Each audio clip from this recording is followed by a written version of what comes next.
Monetize Bestie Time.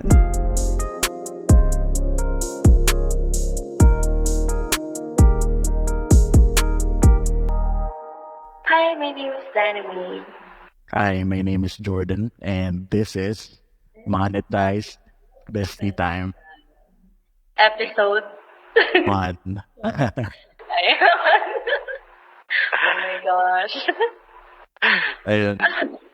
So, bakit nga ba tayo nagpo-podcast? And bakit siya Monetize Bestie Time? Yung main na podcast namin. Ayun, so una nagpa-podcast tayo kasi parehas tayong bored at walang magawa. At parehas tayong madaldal. So, I think bagay sa atin mag-podcast. And kaya Monetize Bestie Time. Ayun, so obvious naman dahil Bestie Time yung name sa mga nakikinig, best friends kasi kami.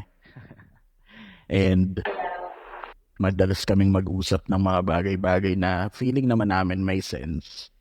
At hindi naman kami mga inutil mag-output. And dahil napag-uusapan namin yung mga kunyari relationships, problema na ibang tao na pinapakialaman namin, gano'n. At iba-iba pang mga importanteng bagay na feeling ko naman masasakyan ng maraming tao. Naisip namin ni Danny May na bakit hindi na lang namin gawing podcast para ma-monetize namin yung skill namin, which is pagbibigay ng mga unsolicited na opinion. True. And actually, mahilig kami sa chismis. Pero kami dalawa lang yung, nag-enjoy. And most of the time, feeling namin, yung mga advices namin is relevant naman siya kung ano yung issue yung tao yun. Right? Best. Tama. So, ayun, hopefully sa mga episodes pa na paparating, meron kayong mapupulot na kahit konti. Kung hindi man mga bagong perspectives, at least may chismis kayo nalaman. Nakapangyayari tayo ng buhay. Pero hindi tayo magda-drop name. Oo naman. Di tayo nandito para magkalat ng negative energy. Yun yung maaasahan nyo. So, it is anonymous, and kapag napansin nyo na, uy, parang si ano to, si ganyan. Hindi ko nga nag-isipin. Sino?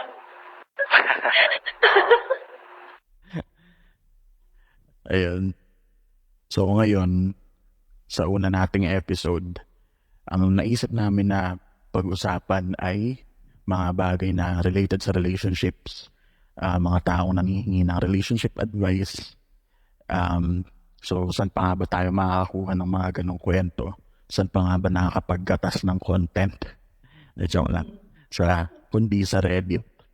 So, ang gagawin namin as we go, titingin kami ng mga threads or mga post na randomly lang namin makikita sa feed namin to see if merong something na worth it pag-usapan at hindi naman sobrang dali lang nung sagot dun sa tanong nila. Something na nuanced yung pwedeng opinions. Ganun. Ayun, so mag-scroll tayo dito. So, meron akong nakita dito. Ito, best maganda. Sasend ko to sa'yo. So, ang sabi nung nag-post, I'm having second thoughts about my 5-year relationship kasi feeling ko ginagaslight ko na lang ang sarili ko para magstay kasi mabait naman siya. Okay, teka lang. Mahaba yung post pero sige, basahin natin. Sasend ko na lang din sa'yo para parehas tayo nakakita. Kasi nire-record din namin itong podcast na to, hindi kami nasa isang place lang, remote namin siya ginagawa. So, kailangan hindi tayo mangmang sa technicals. Wait lang, send ko sa'yo. Okay. Ano basahin ko? So, I'm having second thought about my 5-year relationship kasi feeling ko ginagaslight ko na lang sarili ko para magstay kasi mabait naman siya. Okay, so hello, first time to share here. I'm female, 25 years old, 5 years na kami ng boyfriend ko, which is male, 26 LDR kami since lives in Manila and Laguna naman ako.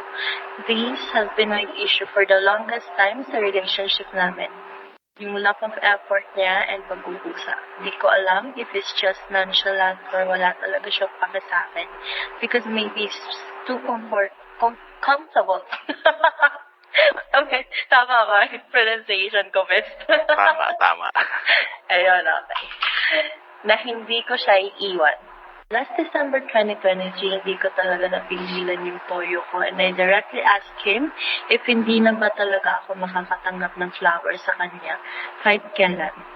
Then, the following week on his rest day, nagpunta siya sa amin kasi may dalang flowers. And yung pag-abot niya sa akin, ang sabi pa niya, oh, ayan na, parang ticket ka na.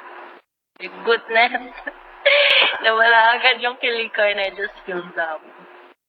Then one time, napadaan kami sa department store and sabi ko, gusto ko ng Ferrero worth $750 just to test if he will buy it for me. Kaso ang sabi niya, sige, sa sahod ko. Na-consent naman ako during that time since it's not really my nature na magpabili pero low-key, nag-antay ako that month. Ending, it never happened. And I literally have to bomb it myself para lang mabawasan ang sama ng loob ko. Last Valentine's Day, I bought myself flowers kasi I know na wala siyang gift sa akin. So, hindi ko na i-gift wrap yung gift ko sa kanya. Inabot ko na lang. Alam ko naman na ako yung mag-a-adjust sa kanya just to feel na girlfriend pala ako in terms of sweet gestures. I deactivated my social media accounts para ma-avoid ko yung lungkot kasi whenever I see my friends posting about their dates, treats from jowa, I always wonder, did they ask for it? Kasi I've been asking for those sweet gestures, yung mag-flex sa my day, flowers, chocolates, and flat dates all these years, and I barely get it. What irks me is that since nagkamotor siya last year, monthly siyang may ina-upgrade, and it's worth 1,000. Samantalang humirit lang ako ng motto fries na pasalubong pag pumupunta siya sa amin, nasasungitan pa niya ako. I bring this up to him occasionally, pero I think he just takes it as an attack since pera nga naman niya yun. I really love him. I can't imagine not being with him. But I know I need someone who can reciprocate my level of affection kasi I can't force him to change just because that's what I want from our relationship. Nakakapagod din naman. Ngayon, I'm thinking about ending it with him nicely, though a part of me wants to make it work. But I will be happy if I stay pa. Ayun. So, ang haba, no? Pero, alam mo yung parang main point niya is, hindi ko alam kung tama, pero from what I have just read is, feeling ko nakukulangan siya sa effort and yung pag-show ng affection ng boyfriend niya. Tama ba, Ben? Tama naman. Feeling niya is nagpapakita siya ng affection sa boyfriend niya tapos yung gusto niya kapalit ng affection na yun hindi napapakita ng boyfriend niya. And alam mo kasi, in a girl's perspective, tama ba? Basta yun. Sa POV, a point of view ng isang babae, syempre, normal kasi sa amin na mag-e-expect ng, kahit naman hindi sobrang big gestures or, alam mo yun, monthly surprises, pero at least alam namin na nag-e-effort yung tao because gusto niya talagang maging happy kami and it makes him happy as well. Hindi lang yung, alam mo yun, yung obliged siya or dahil lang girlfriend niya ako. So, the society tells him to do this and that whatsoever. Right? Pero I think, hindi rin kasi natin alam yung POV ng guy. So I think, magkaiba sila ng love language or pwede din hindi na rin talaga siya gusto ng boyfriend niya. Diba? So, ikaw naman, anong masasabi mo dun sa, ba't kaya ganun yung boyfriend?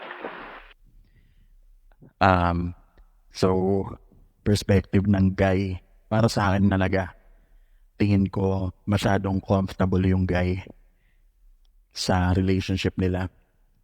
Kasi, tama din naman, parang habang binabasa mo kasi yun, best, nagtitingin din ako ng comments and may mga ganun yung sinasabi na comfortable na yung boyfriend mo na hindi mo siya iiwan at hindi niya nakikita yung worth ng pag-e-effort para sa'yo. Kasi nandiyan ka naman kahit anong gawin niya, magtampo ka man dyan. Ayun, so sabi sa ibang comments na baka comfortable na masyado yung boyfriend mo. Kasi alam niya na kahit anong gawin niya, kahit anong pagkukulang niya, at anong pagtatampo mo, ano man yung mga gusto mo na hindi niya mabigay, sure kasi siya na magsastay ka. Kasi hindi ka nagpapakita na willing kang palitan siya or willing kang mag-walk away kapag di mo nakukuha yung gusto mo. Ganon yung nasa isip ko na nasa isip ng guy. Hindi naman sa pagiging white knight dahil kumakampi ako dun sa babae. Pero kasi alam ko lang paano mag-isip yung lalaki. Pag gusto niyan, gagawin niya ng paraan. At meron namang argument din na yun nga, malay mo iba yung love language niya. Baka naman kasi ganito siya magpakita ng pagmamahal na I'm there for you naman. Siguro sa mga times na kailangan mo ko, hindi lang kita nabibilhan masyado ng mga material things, hindi kita na-flex sa social media. Pero kasi, lagi natin tandaan na pwede kayong maging parehas na may point. Pero kung hindi naman kayo parehas ng gusto at hindi nyo nakukuha yung gusto nyo parehas, bakit nyo kailangang magtiis? Bakit nyo kailangan mag-settle?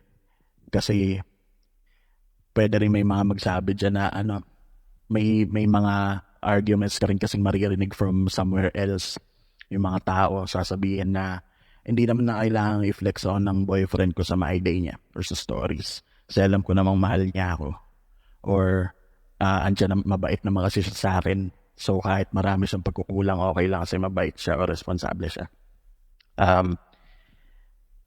Ang pag ganun kasi yung iniisip mo, gina-justify mo na lang na, ayun, nag-justify ka sa sarili mo para lang hindi mo na lang din siya iwan kasi nanghihinayang ka. Kasi may pinagsamahan na rin kayo. Ano yung sabi niya dito? Ilang years daw silang mag-boyfriend. Sabi, 5 years. 5-year relationship tayo. Sino bang di manghihinayang doon? Haba na nun So, sure naman tayo na sa simula ng relationship na yun, meron din naman silang good times. And, yun, kaya merong parang nabuo na bond sa kanila. Tapos, yun nga, habang tumatagal yung panahon, hindi na gano'ng nag-e-effort nga yung guy kasi nga, comfortable na. Dito, agree naman ako doon. Sa feeling mo nga din, kung yan, nagiging comfy na yung boyfriend niya na di na mag-effort kasi the girl naman is stay whatever happens. So, sinabi mo kasi yung so, do you think it's really a good idea na makipag-break siya sa boyfriend? So, para sa akin, yung pag sinabi kasi ng mga tao na, kasi posible nga na may magsabi na gano'n na immature ka lang kung mabait naman pala siya sa'yo at nagagampanan niya yung roles niya yung role niya bilang boyfriend sa'yo, bakit ka pa nagre-reklamo? Pwedeng tama rin yun, logically, that makes sense. Pero lagi nating tandaan na yung mga lalaki tsaka yung mga babae, magkaiba ng drives at magkaiba ng way of communicating. So, pwede kang masumbatan ng boyfriend mo by using logic. Sabihin niya na, hindi, ganito naman ako sa'yo mabait naman ako. Tapos, yun nga, yung mga basic mo na needs na bibigay ko naman. Pero that's how men think. How women think is, driven ng emotion. And women live in an emotional world. Hindi ko sinasabing walang logic yung mga babae o tanga yung mga babae. Hindi ganun. Magkaiba lang talaga ng operating systems, kumbaga. At kung yung lalaki, na-justify niya logically yung mga ginagawa niya, if doon sa babae, emotionally, hindi naman talaga satisfying, bakit mo kailangan magtiis dyan? Kasi parang sabihin na natin na yun nga, yung mga basic na bagay siguro nabibigay niya. Pero habang buhay na kasi yan na magiging ganyan at hindi na yan magbabago kapag nag-decide ka talaga na hindi na umalis dyan. At isipin mo, yung mga personal mong preferences, yung mga gusto mong pagtrato sa'yo bilang partner, isasantabi mo na lang ba just because mabait siya? Alam mo naman din na sure ka naman din na merong someone out there na kayang punan lahat ng emotional na gusto mo at hindi lang yung basta mga basic na needs na maaaring maisumbat sa'yo nung boyfriend mo na naibibigay niya naman sa'yo. Basta, ang point ko lang is, men may always argue with you using logic, but women live in an emotional world at ang logic at ang emotion ay kahit kailan hindi magtutugma ng maayos. So, dapat meron sa inyong willing mag-compromise. And nagiging comfortable nga yung boyfriend mo kasi sa isip niya naman kahit mag-inarte ka dyan, kahit magalit ka, di ka naman naaalis kasi mahal na mahal mo siya. Ganon. At habang buhay mo yung may isip na tayo na nagsettle lang talaga ako at marami pa talaga akong gusto na hindi talaga na ito kayang ibigay. I mean, buhay nyo yan if you can live with the thought na nagsettle ka na lang at gina-justify mo na lang sa sarili mo na okay lang. Ikaw bahala. Pero just know na kung sakali talaga, hindi mo kailangan mag-suffer. Mahirapan ka man na i-break yung something na nabuo nyo for 5 years. Tanda mo na lang na ano na lang yun. Lost aversion. I'm not sure kung tama yung term. Pero ibig sabihin lang nun yung nanghihinayang ka over something na pinag-investan mo in the past. Kahit na wala ka naman na nung mabe-benefit in the future. Parang pinangahawakan mo na lang kung ano yung meron sa past. Kahit alam mo namang sa future magsasuffer ka na lang. Ganon, yun lang yung thoughts ko doon. Kung hiwalayan niya yung boyfriend niya, may hirapan siya saglit. Siyempre, mag-move on pa siya doon sa 5 years na yun Pero isipin niya na lang yung mahaba pang benefits ng marami niya pang years na ibubuhay sa mundong to na mapunta siya sa tama na gae. Ano sa tingin mo, Best? Wala, ang galing mo. Hindi, kapag totoo. Kasi most of the time, kapag yung mga taong, alam mo yun, mahaba na yung may nagsamahan na, madalas kasi iniisip mo na, kasi nga, dami mo nag-invest, buong buhay mo, siguro, alam mo yun, alam niya na, tapos, di mo punta alam, minsan kung, what if, mag-break kayo bukas, gano'n, ano gagawin ko bukas pag wala na siya, mga ganun po. Kaya, let's give it then to her na leave that siguro easy talaga. Kaya she's really torn between giving that guy or, saving the relationship kung kaya pa rin yung better ng guy. But, yun nga, kung,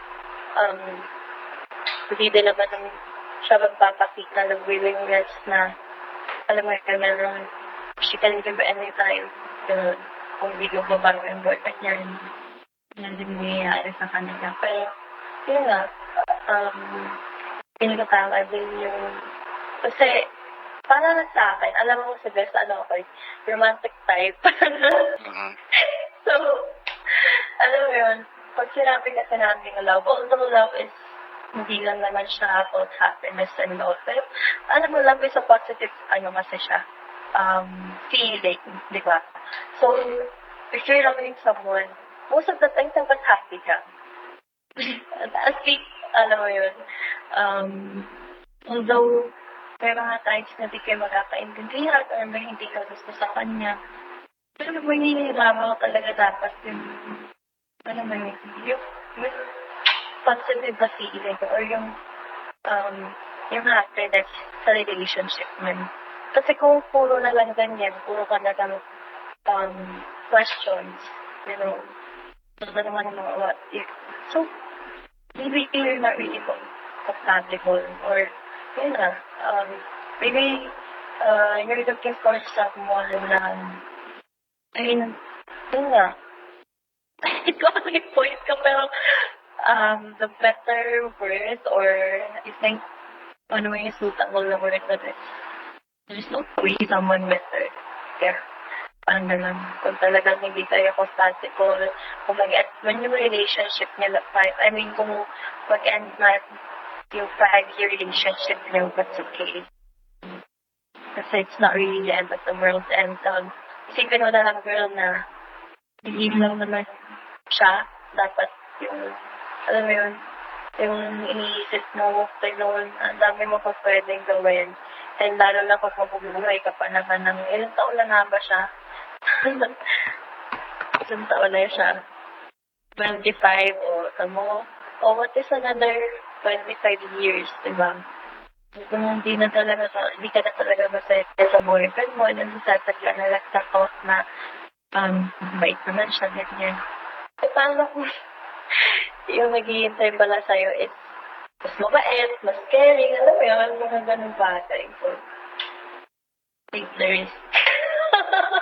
Ang ending pag-iwalayan lang din na talaga. Mag-bring kayong mga gago.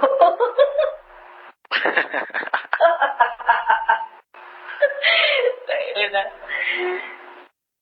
Hindi. Pero yun nga. Kung sort of masasaya, dapat ulit ka. Kasi normal sa naman kaya na after you break, masasaktan ka, syempre, naalala mo dati best. Regret yun. Pero yun. Hindi, joke lang. Ayoko. Pero, yeah, I've been through words. Kaya, alam ko yan. Pero masasurvive mo yan. Basta, isipin mo na lang na nasa dark place ka man ngayon. Kung hindi ka man maging in a better place tomorrow, may mga dadating na days na magiging okay din ang lahat. Pero kung hindi ka kung dyan ka lang palagi sa comfort zone or you're only thinking of doing something, just thinking and not doing it, wala na talaga nangyayari. Hindi ko alam kung mag-make sense ako best or no. Oo naman, agree ako sa mga sinabi mo. If huwag ka magsisettle sa someone na wala na, tingnan mo nga yung mindset mo ngayon, parang you're in a dark place nga. Tapos, kahit naman kasi anong justify mo dyan sa isip mo na okay lang kasi mabait naman. Kung emotionally naman hindi ka talaga okay, hindi mo kailangan magtiis.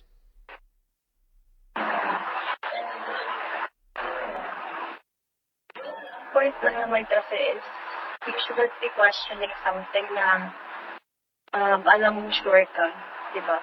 So if you're already full of questions, there's something wrong with it. And I mean, lahat naman, pero feeling ko naman, hindi pa talaga sila nag-uusap. Like, deep conversation about it. Pero talagang kung hindi talaga kaya i-process ng boyfriend niya yung panong conversation. Kasi baka feeling niya, lang.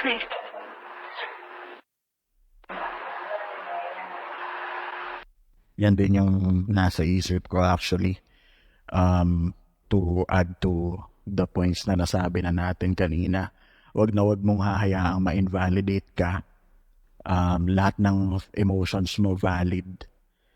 And wag mong hahayaang may magsabi na di maarte ka lang or okay ka lang or binibig deal mo yung mga bagay-bagay kasi sarili mo yung needs at sarili mo yung preferences. Kung hindi ka naiintindihan ng partner mo ngayon at sinasabi niyang maarte ka lang dahil ganyan yung mga gusto mo, di in the first place pa lang hindi talaga kayo compatible. Kasi basta tandaan mo lang lagi, there are many fish in the sea at hindi mo kailangan mag-settle sa someone dahil lang meron ka nang nabuo with that person. Galing din ako sa breakup kaya alam ko yan. Um, kung o kung makaisip ka man na manghihinayang ka dun sa dun sa nabuo nyo na sa tanda mo lagi, mas dapat mong bigyan ng importance yung future kaysa sa past. Porket ba, yun nga, porket ba sweet kayo dati or masaya kayo dati, yun na lang talaga yung pakahawaan mo sa buhay mo. Hayaan mo bang yun na yung peak years or prime years ng buhay mo, masaya kayo dati, tapos ngayon nagda-doubt ka na. Tapos, yun nga, mahaba pa yung life mo, 25 pa lang. Ang dami mo pang years na ibubuhay sa mundong to. Tapos, yung prime years mo, matagal nang tapos. Kahit ganon. And, ano din, just to give you another point of view. So, syempre, hindi naman talaga madaling mag-go agad sa pakikipaghiwalay. Para mabago mo siya, ipakita mo lagi sa kanya na you can walk away. Tulad ng sinabi mo kanina, best, dapat alam ng guy na pwede kang mag-leave anytime na gusto mo. Hindi naman sa pagiging manipulative na iti-threaten mo siyang iwan sa konting mga maliliit na bagay lang. Pero i-communicate mo sa kanya na marami ka ng mga bagay na hindi kinakasaya sa relationship niyo. At you're already thinking of leaving him dahil dun. Ngayon, tignan mo yung actions ng guy kung magbabago talaga siya for real at hindi siya parang magbabago lang saglit kasi natakot tapos babalik din sa dati. Ayun, kung willing talaga siyang mag-compromise para sa'yo, kung mahalaga ka talaga sa mga mata niya, yun at yun ang gagawin niya, magbabago siya para sa'yo. Pero kung may kita mo din na parang malabo na talaga siyang mag-change. Kasi change doesn't happen overnight din naman. Pero kung hindi mo makikita sa kanya na nag-e-effort siya magbago or hindi mo nararamdaman na mas nagiging important ka sa kanya kahit na na-communicate mo na yung needs mo, alam mo na, hindi ko na kailangan sabihin. Alam mo na yung gagawin doon. Adult ka naman na yan. Tingin mo, Bes. Oo, yun nga. Dapat nag-usap sila. And kapag kasama niya naman na yung mga feelings niya, mga hinanakit niya, ganito ganyan. Tapos, wala pa rin, improvement from dahil.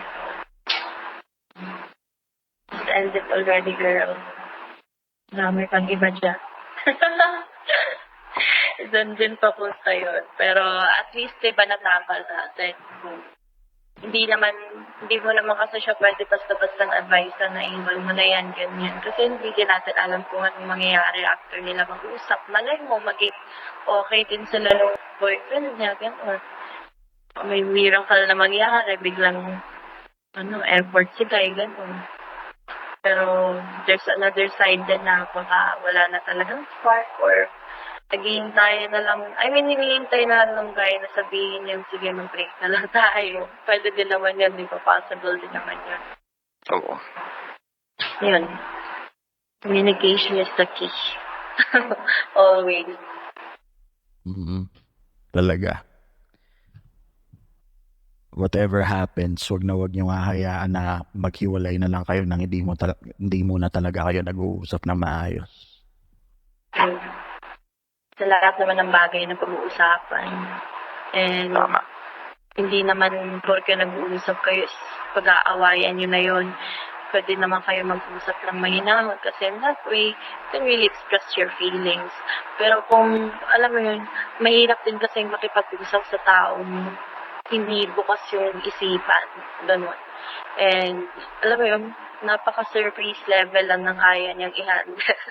May mga tao kasing ganun na porque nag-express ka ng feelings or ng emotions mo,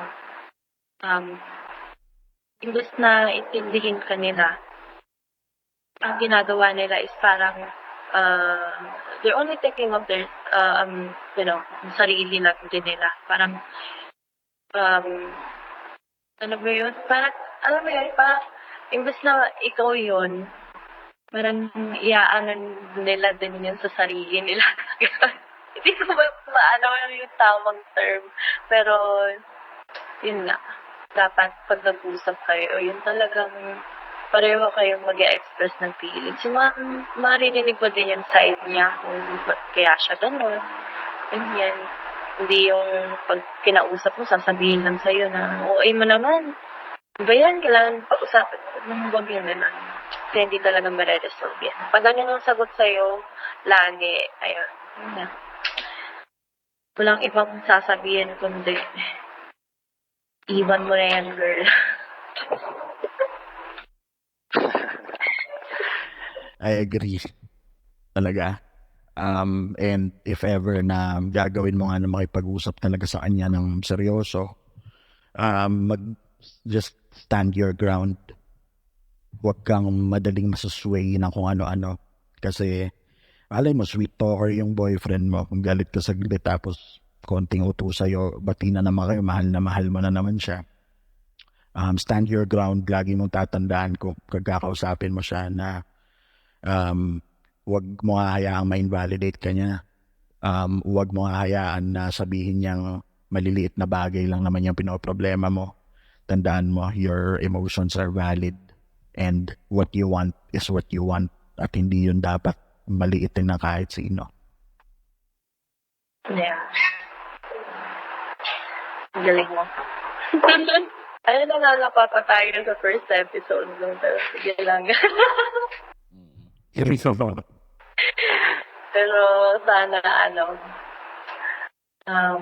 yun nga, may matutunan yung mga makikinig sa atin. Kahit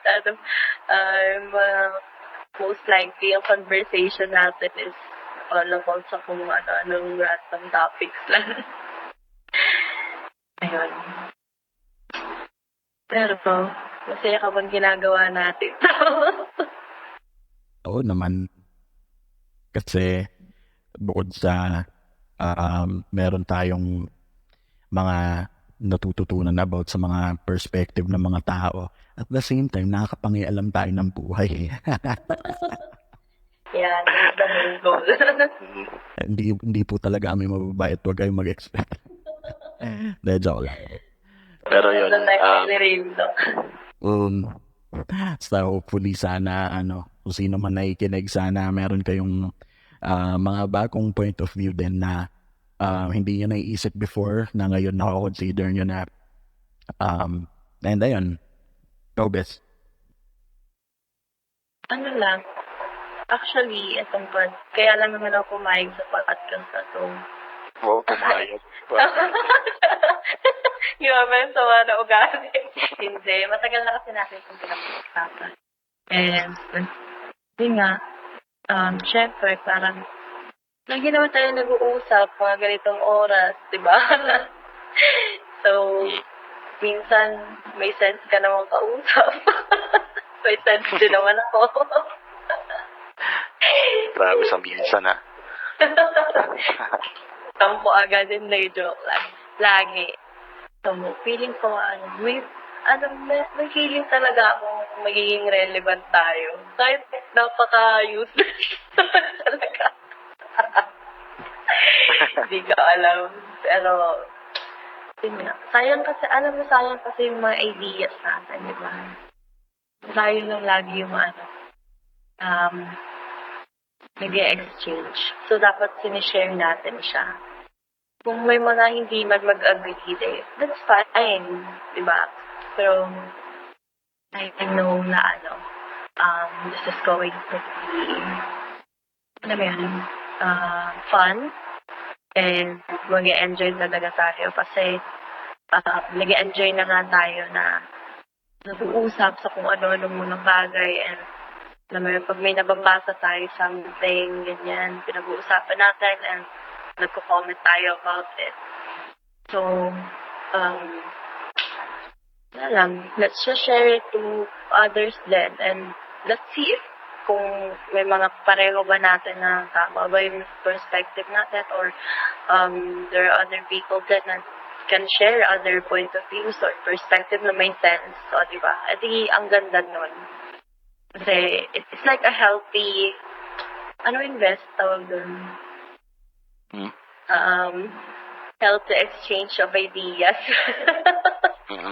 Hindi naman argument, pero, nakalimutan ko na yung tangina. Pero yun nga, not make it a negative way of dating. Pero it's good that we're exchanging ideas. And alam mo yung na-expect ko, siguro sa mga susunod na topics, meron tayong mga magdi-disagree din tayo. Right? Kasi hindi naman laging yung idea mo sa idea mo din. Ganun. So, yeah. Kaya I'm excited sa mga following episodes pa natin. Oo naman, sure naman ako marami pang next episodes.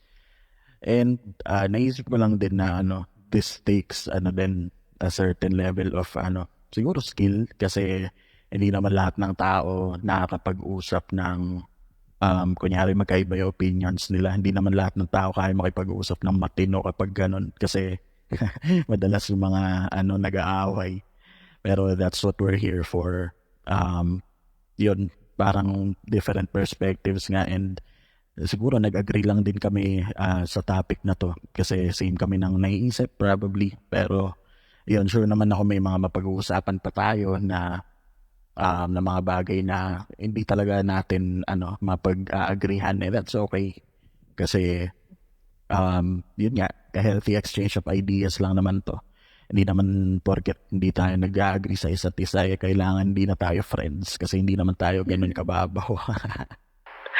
True, and we've been doing this for ilang years na, di ba, best? Since birth. Sa mga hindi nakakaalam, magkatabi yung kama namin nung pinanganak kami sa ospital. Magkatabi, pero pinanganak ako a year older. Oo. Ate. Ay, kapal mo. Pero yun nga. Wala. Nakakatuwa na sinisimulan na natin ito. And, kasi, alam mo yun, pareho naman tayo hindi makatulog sa mga ganitong oras. So, yeah. So, yeah, going back dun sa ayun nga, sana, kung ano man yung maging decision mo, girl, is lahat mag-favor sa'yo. I'm rooting for you. Yun, ikaw, final message mo sa kanya. Agree naman ako. As long as naging genuine ka naman at wala kang bad intentions para kahit sa boyfriend mo, kahit na hindi ka na happy sa kanya, as long as wala naman balak na na masama sa kanya, and you also just want the best for him. Alam kong the universe will grant what you're wishing for.